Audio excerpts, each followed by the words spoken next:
ठाणे जिल्ह्यातील पाणी टंचाईवर मात करण्यासाठी आणि भूजल पातळीत वाढ करण्यासाठी जलयुक्त शिवार अभियान 2.0 गाळमुक्त धरण व गाळयुक्त शिवार तसेच नाला खोलीकरण व रुंदीकरणाच्या कामांना गती देण्याचे निर्देश जिल्हाधिकारी डॉक्टर श्रीकृष्ण पांचाळ यांनी दिलेत।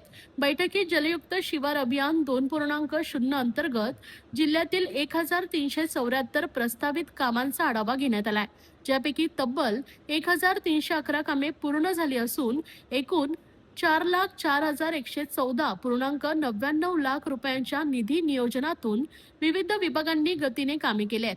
तसेच प्रधानमंत्री कृषी सिंचन योजना पाणलोट विकास घटक 2.0 अंतर्गत शहापूर तालुक्यातील 5 ग्रामपंचायतीमधील 9 गावांमध्ये 763.69 लाख रुपये किमतीच्या एकूण 208 कामांपैकी 183 कामे यशस्वीरित्या पूर्ण झाली असून ग्रामीण भागात महिला बचत गटांना 108.40 लाख रुपयांचे थेट निधी वितरण करण्यात आलंय।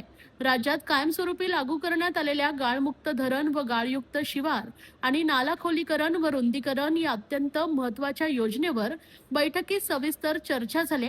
10 वर्षांपेक्षा जुन्या जलसाठ्यांमधील गाळ काढून जलधारण क्षमता वाढवण्यासाठी स्थानिक शेतकऱ्यांचा सहभाग घेण्याचं आवाहन जिल्हाधिकारी डॉक्टर श्रीकृष्ण पांचाळ यांनी केलंय।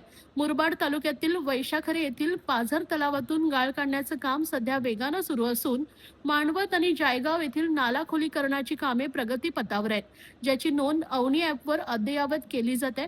जिल्हाधिकारी डॉक्टर श्रीकृष्ण पांचाळ यांनी सर्व यंत्रणांना समन्वय ठेवून पावसाचे दिवस लक्षात घेता तांत्रिक व प्रशासकीय अडचणी तातडीने दूर करून सर्व जलसंधारणाची कामे वेळेत आणि गुणवत्तेसह पूर्ण करण्याचे निर्देश दिले आहेत।